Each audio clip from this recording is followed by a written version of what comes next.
Hello बच्चों, मैं अभिषेक कुमार। मैं आपका सक्सेस विजय में स्वागत करता हूं। आज का जो हमारा लेक्चर है उसके अंदर हम लोग पढ़ेंगे रेस्पिरेशन के बारे में। हम देखेंगे रेस्पिरेशन ह्यूमन बींग्स के अंदर कैसे होती है। इसके अलावा हम दूसरे ऑर्गेनिज्म के अंदर देखेंगे, जैसे हो गया अर्थवर्म, हो गया लीच, हो गया अमीबा, हो गया। इन सब के अंदर हम लोग देखेंगे रेस्पिरेशन कैसे होता है। लेकिन इसके पहले हम लोग एक बार जो डाइजेशन इन ह्यूमन बींग्स था उसका एक बार रिविजन कर लेते हैं। तो शुरू करते हैं हम लोग। सबसे पहले हम लोग एक बार रिवीजन कर लेते हैं किस चीज का, डाइजेशन इन ह्यूमन बींग्स का। तो शुरू करते हैं। डाइजेशन इन ह्यूमन बींग्स, इसके अंदर हम लोगों ने क्या पढ़ा था। सबसे पहला जो डाइजेशन होता है वो कहां से स्टार्ट होता है, माउथ से। और किसका डाइजेशन होता है, कार्बोहाइड्रेट का। किसका होता है, कार्बोहाइड्रेट का। देखिए, जो कार्बोहाइड्रेट का डाइजेशन है वो कहां से बिगिन करता है, याद रखिएगा कहां से, माउथ से। इसका डाइजेशन शुरू होता है माउथ से। माउथ में ऐसी क्या चीज होती है जो कार्बोहाइड्रेट का डाइजेशन शुरू करती है, तो याद रखिएगा माउथ के अंदर पाई जाती हैं क्या, स्लाइवरी ग्लैंड। क्या पाई जाती हैं, स्लाइवरी ग्लैंड। हमने बताया था ये कितनी होती हैं, जो स्लाइवरी ग्लैंड्स होती हैं ये पेयर्स में 3 होती हैं। ये 3 पेयर्स में होती हैं। उनका नाम भी बताया था। सबसे पहले क्या होती है, पैरोटेड होती है। क्या होती है, पैरोटिड ग्लैंड होती है। फिर होती है सबमेंडिबुलर। क्या होती है, फिर होती है सबमेंडिबुलर। और उसके बाद होता है सबलिंगुअल। और ये तीनों मिलकर क्या रिलीज करते हैं, ये तीनों मिलकर रिलीज करती हैं सलाइवा। क्या रिलीज करती हैं, सलाइवा। अब ये सलाइवा इतना इंपॉर्टेंट क्यों है, क्योंकि इसके अंदर पाया जाता है स्लाइवरी एमाइलेज। क्या पाया जाता है, सलाइवरी एमाइलेज। अच्छा, ये स्लाइवरी एमाइलेज इतना स्पेशल क्यों है, क्योंकि याद रखिएगा ये जो स्लाइवरी एमाइलेज होता है ये एक टाइप का डाइजेस्टिव एंजाइम है। क्या है बच्चों, ये है एक डाइजेस्टिव एंजाइम। तो अगर ये डाइजेस्टिव एंजाइम है तो ये क्या करेगा, जाहिर सी बात है डाइजेशन का प्रोसेस करेगा। पर ये क्या डाइजेस्ट करता है, तो याद रखिएगा ये क्या डाइजेस्ट करता है, ये फंक्शन करता है किसके ऊपर, कार्बोहाइड्रेट के ऊपर। ये जो कार्बोहाइड्रेट होते हैं यानी कि जो कॉम्प्लेक्स शुगर होता है, कार्बोहाइड्रेट मतलब कहें तो कॉम्प्लेक्स शुगर। ये जो कॉम्प्लेक्स शुगर होता है ये इसको ब्रेक डाउन कर देता है किसमें, ये सिंपलर शुगर में तोड़ देता है। किसमें, सिंपलर शुगर में। और उस सिंपलर शुगर का नाम क्या होता है, तो वो होता है माल्टोज। याद रखिएगा। यानी कि आपसे कैसे क्वेश्चन पूछा जाएगा, सबसे पहले ये पूछा जाएगा कि ये बताइए कि कार्बोहाइड्रेट का डाइजेशन कहां से शुरू होता है। आपको बोलना है कहां से शुरू होता है, माउथ से। किसकी हेल्प से शुरू होता है, याद रखिएगा डाइजेस्टिव एंजाइम जिसका नाम होता है स्लाइवरी एमाइलेज। अब आगे पूछा जाएगा कि ये बताइए जो स्लाइवरी एमाइलेज होता है उसको रिलीज कौन करता है, तो आपको बताना होगा salivary gland. Salivary gland actual में क्या रिलीज करती है, सलाइवा। उसी सलाइवा के अंदर क्या पाया जाता है, स्लाइवरी एमाइलेज। अच्छा, इसका एक और नाम होता है जिसको क्या बोलते हैं, टाइलिन। याद रखिएगा इसका एक और नाम क्या होता है, इसका एक नाम होता है टाइलिन। चाहे स्लाइवरी एमाइलेज कहा जाए या टाइलिन कहा जाए एक ही बात है। अच्छा, स्लाइवा का क्या कोई और भी फंक्शन होता है, तो हाँ याद रखिएगा ये जो फूड होता है इसको लुब्रिकेट करता है। क्या करता है, फूड को लुब्रिकेट करने का काम करता है। लुब्रिकेट करने मतलब इसको गीला करता है। इसके अलावा ये क्या करता है, जो भोजन होता है उसको गीला कर देता है, जिससे आप उसे आसानी से क्या कर सकते हो, सॉलो कर सकते हो। उसके बाद एक चीज और आपको याद रखनी है कि जो हमारा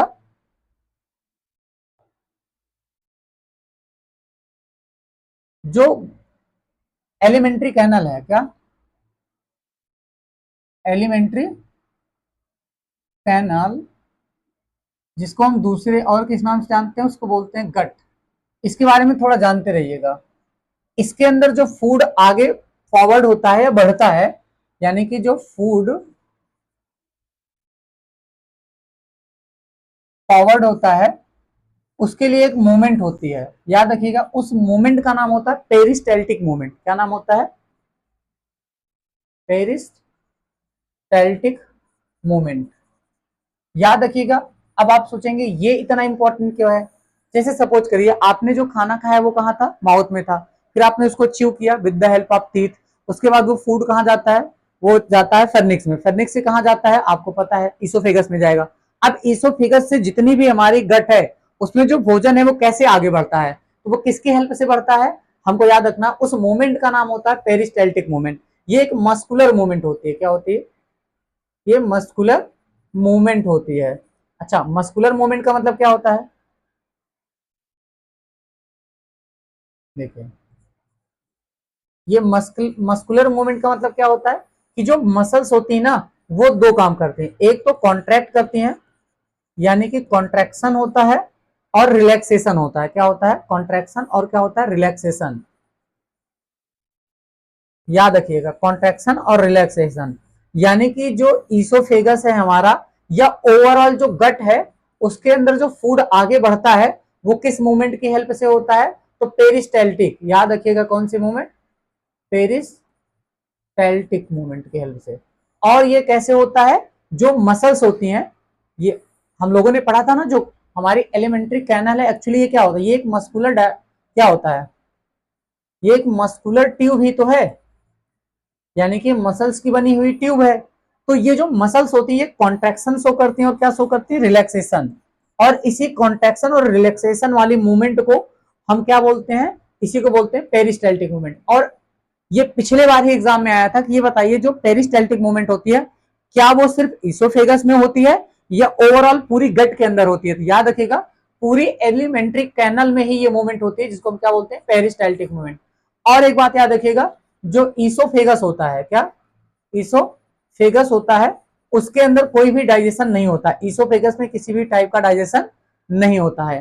फिर आपको पता है कि जो भोजन है वो कहां जाता है, याद कर लीजिए जरा, भोजन प्रोसीड करता है कहां, स्टमक के अंदर। और आपको पता है कि स्टमक में क्या पाया जाता है, जो स्टमक है, स्टमक के अंदर क्या चीज होती है, हमें पता है स्टमक की जो इनर वॉल होती है, क्या इनर वॉल होती है, उसके अंदर क्या पाई जाती है, उसके अंदर पाई जाती है गैस्ट्रिक ग्लैंड। क्या पाई जाती है, गैस्ट्रिक ग्लैंड। और आपको यह भी पता होगा कि जो गैस्ट्रिक ग्लैंड है वो क्या रिलीज कर रही थी, वो यूज रिलीज करती थी गैस्ट्रिक जूस। क्या रिलीज करती थी, गैस्ट्रिक जूस।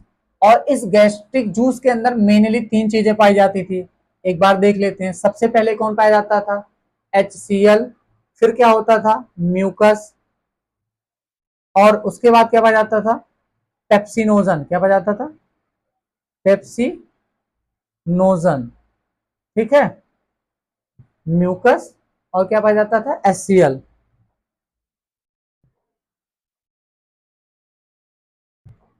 देखिए जरा, ये जो HCl है इसका फंक्शन क्या होता था, ये क्या करता था, याद रखिएगा, it provides acidic medium for pepsinogen. ये पेप्सिनोजन के लिए क्या करता था, एसिडिक मीडियम प्रोवाइड करता था, पहला फंक्शन इसका ये था।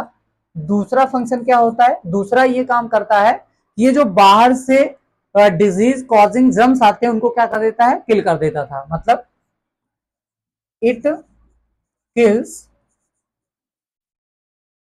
डिजीज कॉजिंग जर्म्स विच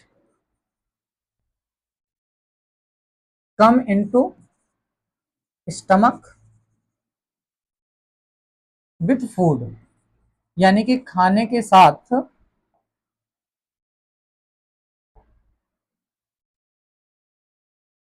खाने के साथ जो बैक्टीरिया या डिजीज कॉजिंग माइक्रो ऑर्गेनिज्म आते हैं उनको क्या करता है, HCl किल कर देता है। अब अगला सवाल है, ये बताइए जरा म्यूकस का क्या फंक्शन होता है। तो जो म्यूकस होता है ना, देखिए जैसे आप लोग जानते ही होंगे कि जो HCl होता है इसका नेचर कैसा होता है, ये कोरोजिव नेचर का होता है। कैसे, ये होता है कोरोजिव नेचर का। कोरोजिव नेचर का मतलब ये जिस भी सरफेस के कांटेक्ट में आएगा ना उस सरफेस को क्या कर देगा, डैमेज कर देता है। क्या कर देता है, डैमेज्ड। यानी कि जो HCl है उसका नेचर होता है कोरोजिव। कोरोजिव नेचर का मतलब जिस भी ये सरफेस में, जिस किसी भी चीज के सरफेस में आता है उसको डैमेज करने लगता है। तो कभी ऐसा हो जाएगा कि जो HCl है इससे, इसके डैमेज से बचाने के लिए क्या होता है, म्यूकस होता है। ये म्यूकस क्या होता है, एक हल्का सा समझ लीजिए जेली लाइक या फ्लूइड होता है, एक जेली लाइक क्या होता है, फ्लूइड होता है जो स्टमक की इनर लाइनिंग में जाकर लग जाता है और ये HCl से होने वाले कोरोजन को क्या करता है, प्रिवेंट करता है। तो याद रखिएगा, इट प्रोटेक्ट्स, इट प्रोटेक्ट, ये क्या करता है, ये प्रोटेक्ट करता है क्या, inner lining of the stomach from HCl। अब सबसे इंपॉर्टेंट आता है पेप्सिनोजन। देखिए ये जो पेप्सिनोजन है ये एक इनएक्टिव फॉर्म है। कौन सा फॉर्म है, ये इनएक्टिव फॉर्म होता है। और याद रखिएगा पेप्सिनोजन ये प्रोटीन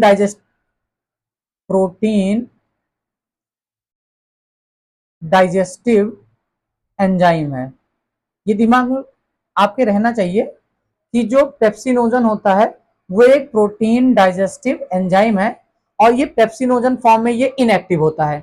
लेकिन जब इसको एसिडिक मीडियम मिलता है, कौन सा मीडियम, एसिडिक मीडियम में ये एक्टिवेट हो जाता है।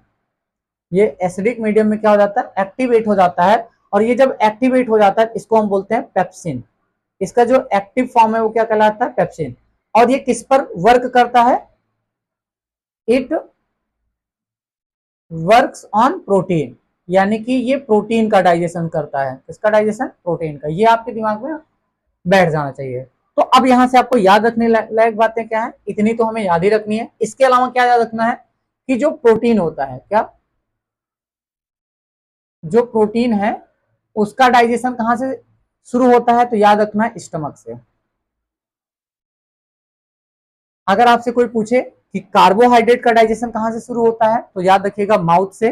वहीं प्रोटीन का डाइजेशन कहां से शुरू होता है, तो याद रखिएगा कहां, स्टमक से। और इसका डाइजेशन शुरू कौन करता है प्रोटीन का, तो याद रखिएगा पेप्सिन। कौन शुरू करता है, पेप्सिन। अच्छा ये रिलीज कौन करता है, तो याद रखिएगा कौन, गैस्ट्रिक ग्लैंड। आगे थोड़ा और देख लेते हैं। उसके बाद जो फूड है वो कहां पहुंचेगा, हमको पता है कि इसके बाद वो जाता है स्मॉल इंटेस्टाइन में। कहा जाता है, स्मॉल इंटेस्टाइन में। और यहां हमें क्या क्या चीजें पढ़नी है, अब ध्यान दीजिएगा। जो स्मॉल इंटेस्टाइन होती है इसके 3 भाग होते हैं। तो उन 3 भागों में सबसे इंपॉर्टेंट कौन होता है, वो होता है ड्यूडेनम। इसके अलावा भी क्या होता है, इलियम होता है और जेजुनम होता है, उससे हमको मतलब नहीं, बस हमको ये याद रखना है स्मॉल इंटेस्टाइन का जो सबसे इंपॉर्टेंट भाग होता है वो क्या होता है, ड्यूडेनम होता है। क्योंकि मोस्ट ऑफ द जो डाइजेशन का प्रोसेस होता है वो कहाँ होता है, ड्यूडेनम के अंदर ही होता है। अब देखिए जो स्मॉल इंटेस्टाइन है यहाँ पर 2 चीजें होंगी। सबसे पहले तो यहां पर आता है क्या, बाइल जूस। देखो स्मॉल इंटेस्टाइन रिसीव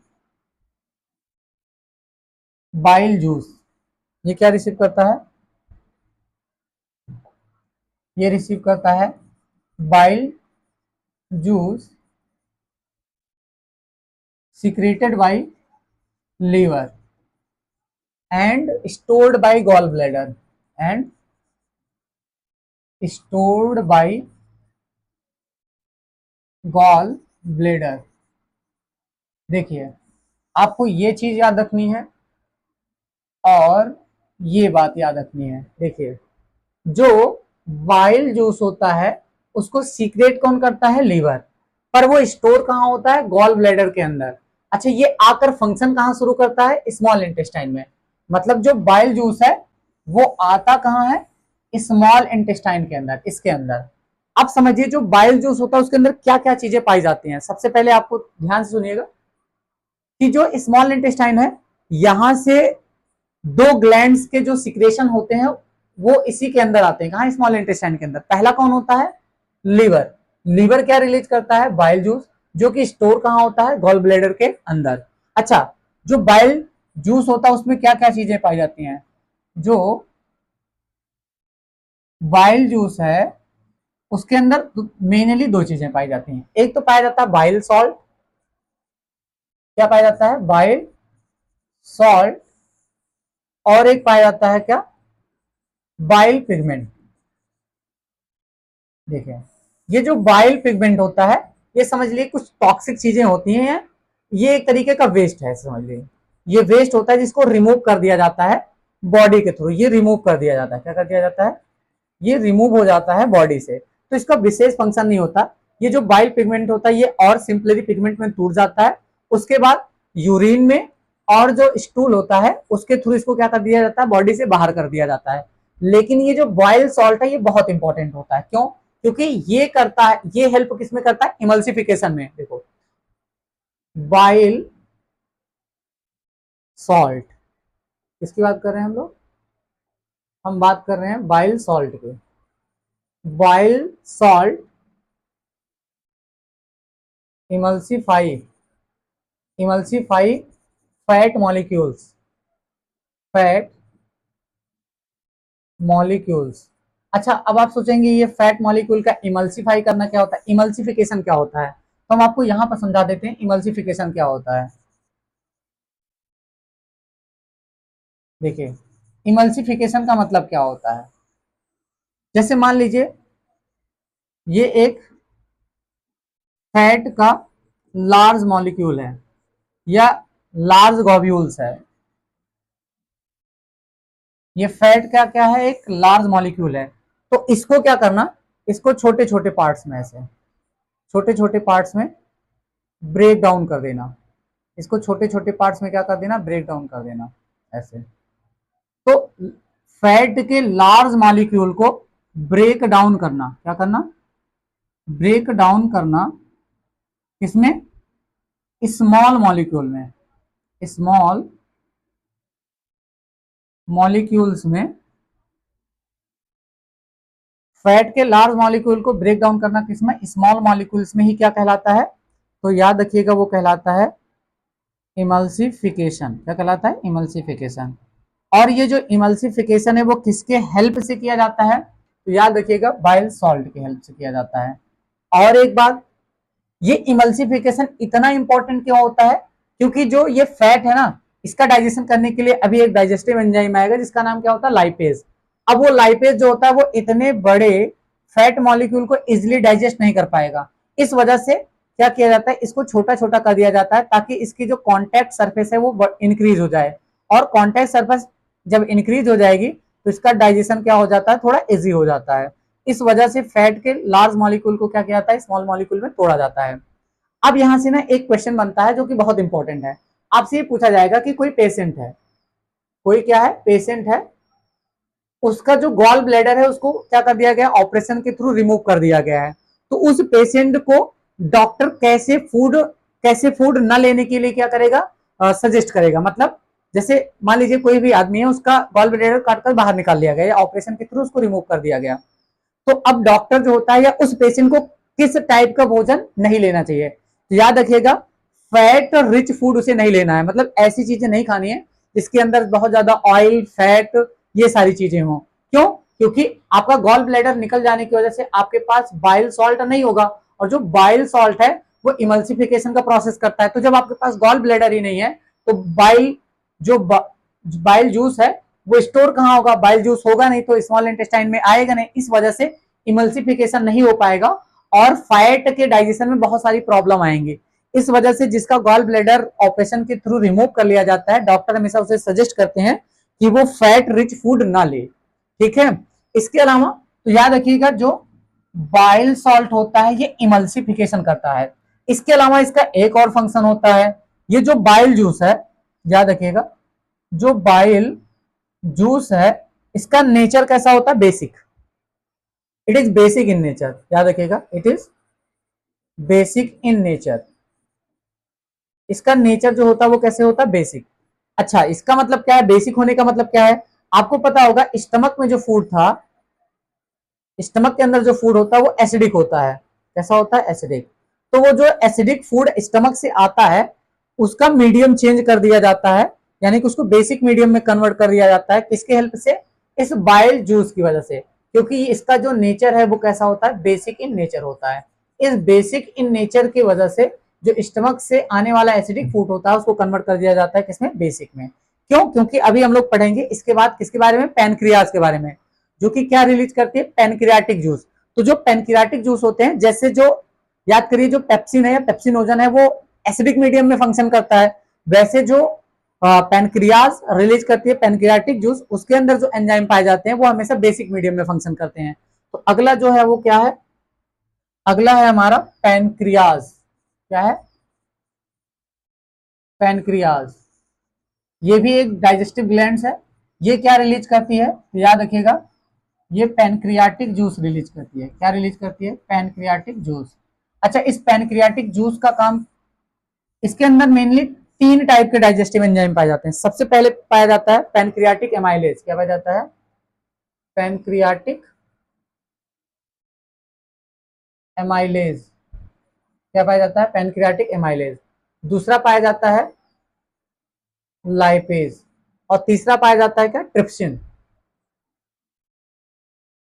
ट्रिप्सिन, याद रखिएगा, लाइपेज, पैनक्रियाटिक एमाइलेज और ट्रिप्सिन।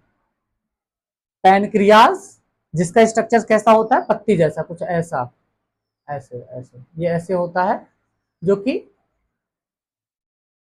ऐसा होता है। ये रिलीज क्या करती है, पैनक्रियाटिक जूस रिलीज करती है, जिसके अंदर पैनक्रियाटिक एमाइलेज पाया जाता है, लाइपेज पाया जाता है और ट्रिप्सिन पाया जाता है। याद रखिएगा, जो पैनक्रियाटिक एमाइलेज होता है ये कार्बोहाइड्रेट पर फंक्शन करता है। किस पर, ये कार्बोहाइड्रेट पर फंक्शन करता है, यानी कि कार्बोहाइड्रेट को डाइजेस्ट करता है। और जो लाइपेज होता है ये फैट को डाइजेस्ट करता है। और जो ट्रिप्सिन होता है वो किसको, प्रोटीन को।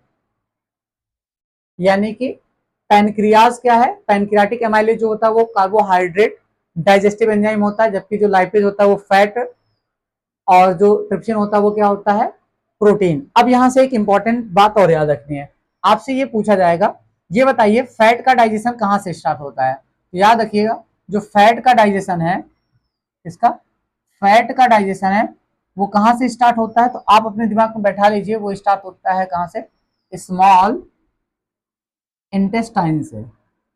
जैसे आपको बताया गया कि कार्बोहाइड्रेट का डाइजेशन कहां से शुरू होता है, माउथ से। इसके बाद जो प्रोटीन होता है उसका डाइजेशन कहां से शुरू होता है, स्टमक से। वैसे ही इसको याद रखिएगा कि जो फैट होता है उसका डाइजेशन कहां से स्टार्ट होता है, स्मॉल इंटेस्टाइन से। उसके बाद जो लास्ट आता है वो होता है इंटेस्टाइनल जूस। क्या आता है, जो स्मॉल इंटेस्टाइन होती है, जो स्मॉल इंटेस्टाइन होती है उसकी इनर वॉल में, कहा, इनर वॉल में क्या पाया जाता है, इनर वॉल में पाई जाती है इंटेस्टाइनल ग्लैंड। क्या पाई जाती है, इंटेस्टाइनल ग्लैंड।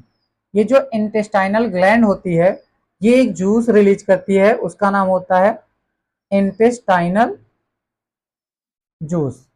और ये जो इंटेस्टाइनल जूस होता है यही करता है फाइनल डाइजेशन। क्या करता है, फाइनल डाइजेशन। यानी कि अगर आपसे ये पूछा जाए कि फाइनल डाइजेशन कहां होता है, तो याद रखिएगा स्मॉल इंटेस्टाइन में। क्या, फाइनल डाइजेशन। अगर पूछा जाए फाइनल डाइजेशन कहां होता है तो आपके दिमाग में होना चाहिए क्या, स्मॉल इंटेस्टाइन में। ठीक है। अब नेक्स्ट चीज आती है जिसको हम क्या बोलते हैं, हम लोग बोलते हैं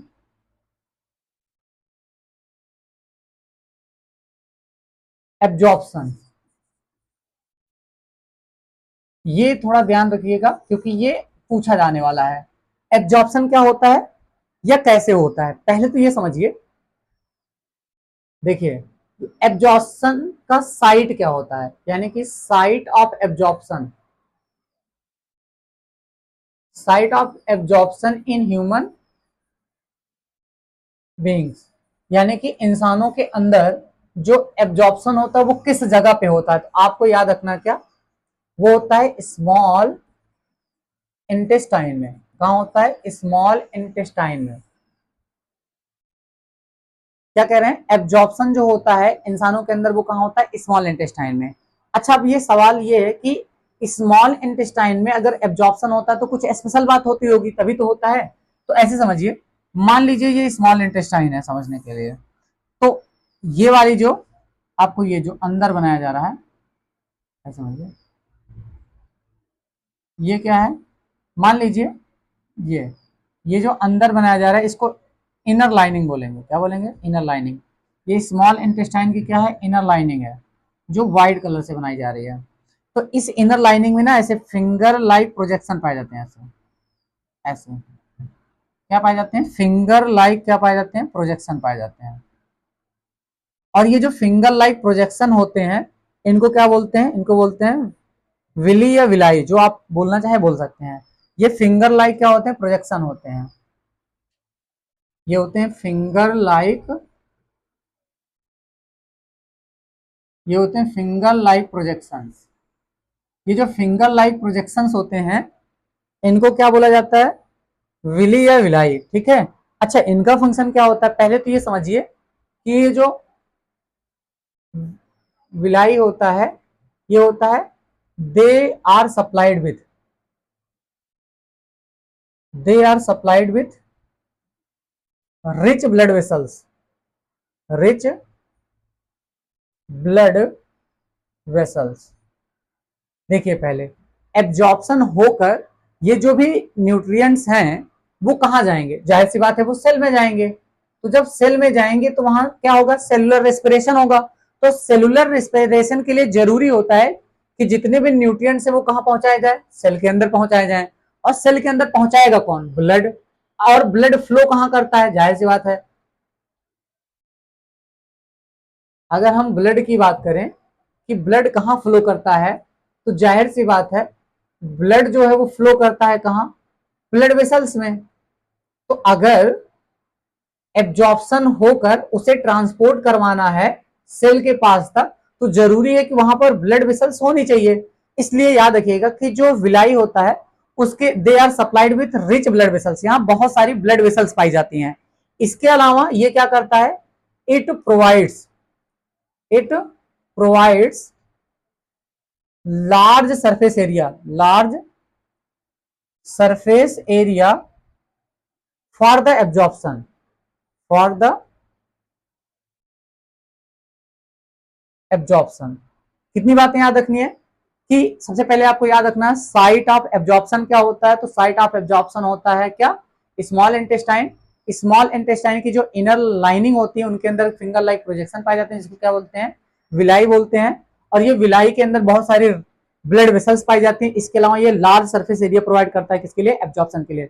अब तुमसे क्वेश्चन क्या पूछा जाएगा पता है, तुमसे पूछा जाएगा कि बताइए कि जो ह्यूमन बींग्स हैं उनके अंदर जो एब्जॉर्प्शन का प्रोसेस होता है वो स्मॉल इंटेस्टाइन के अंदर ही क्यों होता है। तो आपको ये दोनों बातें लिख देनी है, because in the inner lining of the small intestine there are finger like projections called villi. They are supplied with rich blood vessels and provides large surface area for the absorption। क्या बातें आपको बता देनी है कि इसके ये क्या होता है, ये फिंगर लाइक प्रोजेक्शंस पाए जाते हैं जिनको हम विलाई कहते हैं, उनमें बहुत सारी ब्लड वेसल्स पाई जाती हैं। इसके अलावा ये एब्जॉर्प्शन के लिए क्या प्रोवाइड करते हैं, एक लार्ज सरफेस एरिया प्रोवाइड करते हैं। इसलिए जो एब्जॉर्प्शन का प्रोसेस होता है वो कहाँ होता है, विलाई के अंदर।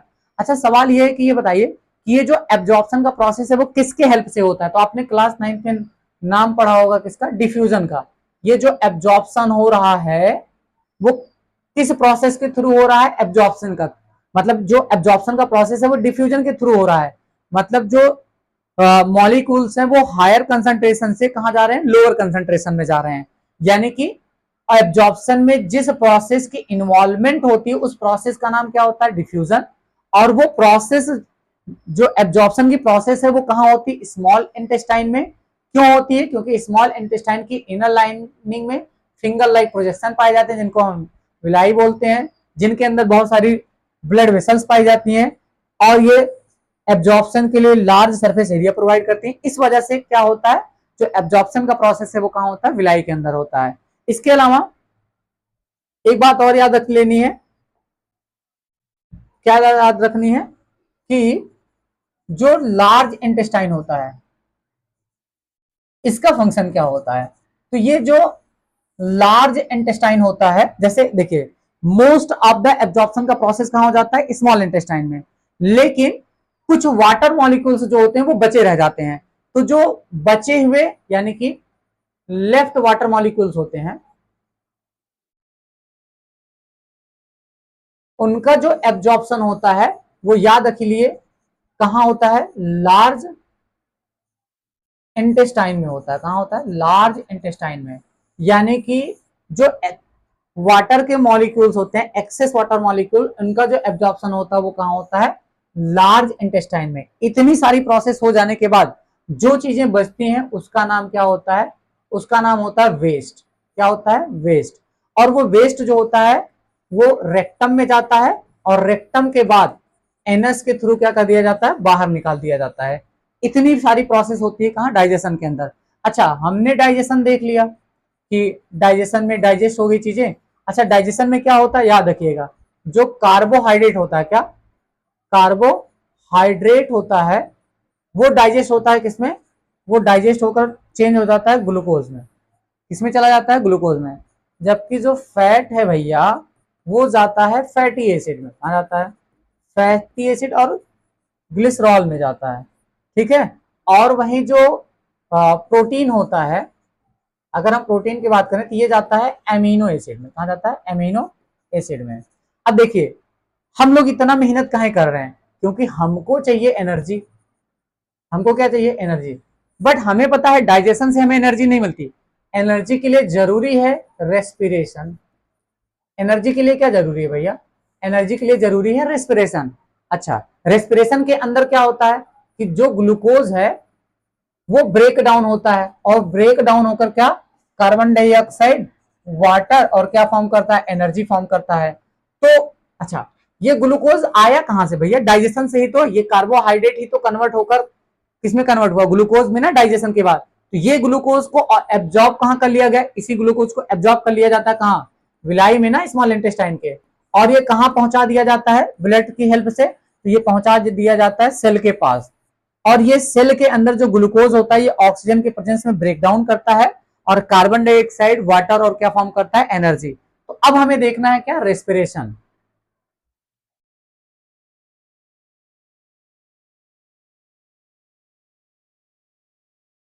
तो हम शुरू करते हैं। अब हमारा जो चैप्टर है वो शुरू होता है रेस्पिरेशन। सबसे पहले आप ये समझिए कि रेस्पिरेशन का मतलब क्या होता है। क्या रेस्पिरेशन क्या है? देखिए, अगर आम भाषा में पूछा जाए, किसी नॉर्मल पर्सन से पूछा जाए कि रेस्पिरेशन क्या होता है, तो वो कहेगा ऑक्सीजन को अंदर लेना, ऑक्सीजन को क्या लेना? अंदर, और कार्बन डाइऑक्साइड को बाहर एक्सहेल कर देना, क्या कहलाता है? रेस्पिरेशन। जबकि ऐसा नहीं है। रेस्पिरेशन एक बहुत कॉम्प्लेक्स प्रोसेस होती है, जिसके अंदर दो चीजें इन्वॉल्व होती हैं। सबसे पहला, रेस्पिरेशन के अंदर आता है ब्रीदिंग। क्या आता है? ब्रीदिंग।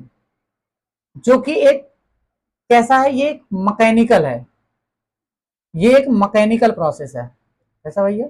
ये एक मैकेनिकल प्रोसेस है। याद रखिए, ब्रीदिंग कौन सा प्रोसेस होता है? मैकेनिकल प्रोसेस होता है। दूसरा आता है क्या? Cellular respiration. दूसरा क्या आता है? Cellular respiration. अच्छा, ये एक केमिकल प्रोसेस होता है। ये कैसा प्रोसेस होता है? ये होता है केमिकल प्रोसेस। तो आपको क्या बताया जा रहा है कि रेस्पिरेशन सिंपली ऑक्सीजन इनहेल करना और कार्बन डाइऑक्साइड को क्या करना है? एक्सहेल कर देना नहीं है। बल्कि जो रेस्पिरेशन होता है वो बहुत एक कॉम्प्लेक्स प्रोसेस है। कौन सा प्रोसेस है? कॉम्प्लेक्स प्रोसेस है, जिसके अंदर दो मैकेनिज्म होते हैं। पहला मैकेनिज्म कैसा होता है? वो फिजिकल होता है, जबकि दूसरा जो होता है वो कैसा होता है? केमिकल होता है। पहले के अंदर ब्रीदिंग आती है, जिसके अंदर हम ऑक्सीजन को इनहेल करते हैं और कार्बन डाइऑक्साइड को क्या कर देते हैं? एक्सहेल कर देते हैं। और ये किसके हेल्प से किया जाता है? तो ये लंग्स के हेल्प से होता है। और जो दूसरा प्रोसेस आता है जिसको हम बोलते हैं सेलुलर रेस्पिरेशन, इसके अंदर क्या होता है? जो ग्लूकोज होता है, क्या जो ग्लूकोज होता है वो ऑक्सीजन के प्रेजेंस में या फिर ऑक्सीजन के एब्सेंस में ये ब्रेक डाउन करके क्या देता है? एनर्जी देता है।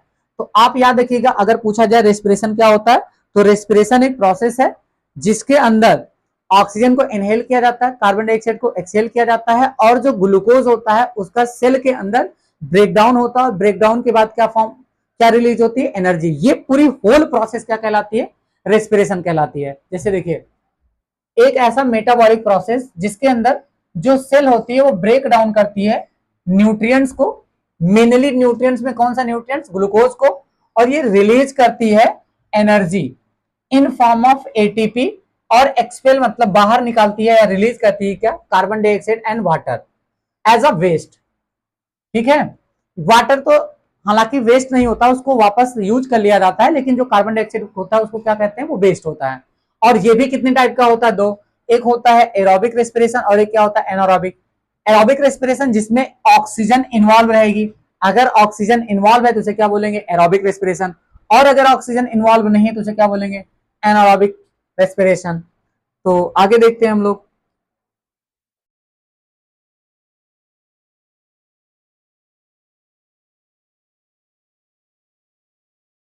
अब सवाल आता है, सबसे पहले हम देखते हैं ब्रीदिंग के बारे में। किसके बारे में, तो पहले हम इंसानों के अंदर देखने से अच्छा है सबसे पहले दूसरे एनिमल के अंदर देख लें। देखिए, सबसे पहले हम समझते हैं कि जो ये गैसियस एक्सचेंज होता है, जैसे हम लोग, हमारे अंदर जो गैसियस एक्सचेंज होता है या जो हम इनहेल करने का, इनहेलेशन या एक्सहेलेशन का जो प्रोसेस करते हैं, यानी कि ऑक्सीजन इनटेक करना और कार्बन डाइऑक्साइड को एक्सहेल करने का, ये जो होल प्रोसेस होता है वो हम किसकी हेल्प से करते हैं, तो हम लंग्स की हेल्प से करते हैं।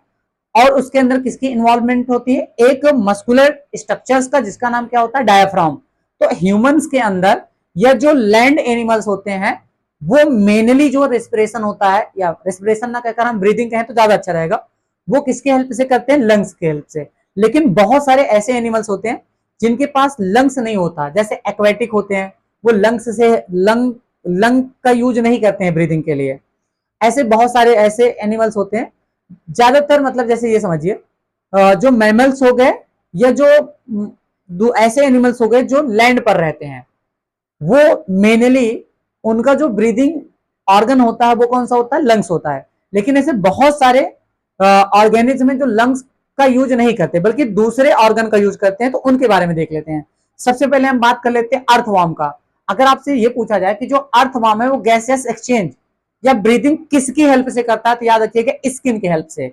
यानी कि जो केचुआ, अर्थवॉर्म मतलब केचुआ, जो कि कैसी मिट्टी में पाया जाता है, गीली मिट्टी में पाया जाता है ना, तो जो मॉइस्ट सॉइल होती है वहां से वो ऑक्सीजन और कार्बन डाइऑक्साइड का क्या कर लेता है, एक्सचेंज कर लेता है। कौन, अर्थवॉर्म। तो अगर हम बात करें अर्थवॉर्म का, जैसे सबसे पहले क्या है, अमीबा की बात कर लेते हैं।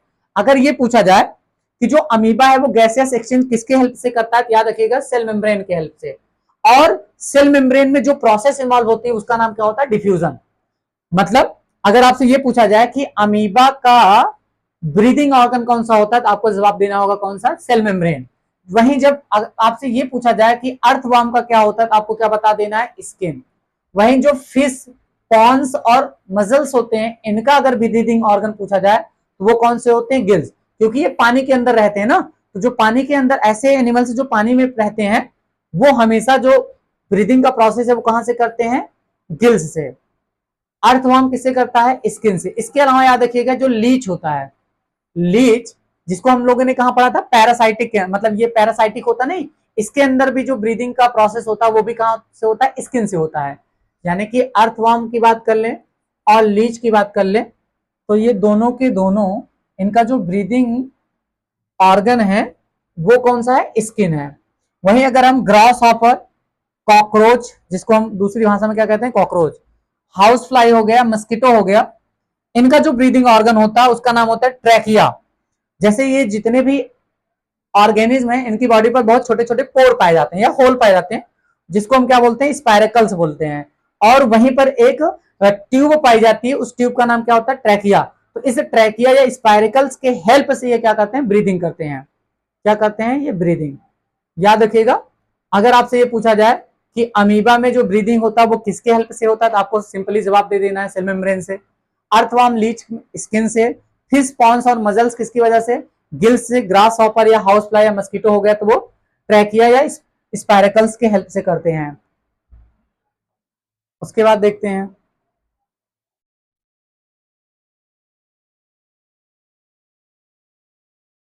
सर जी टाइम ये देखा कितना भाग,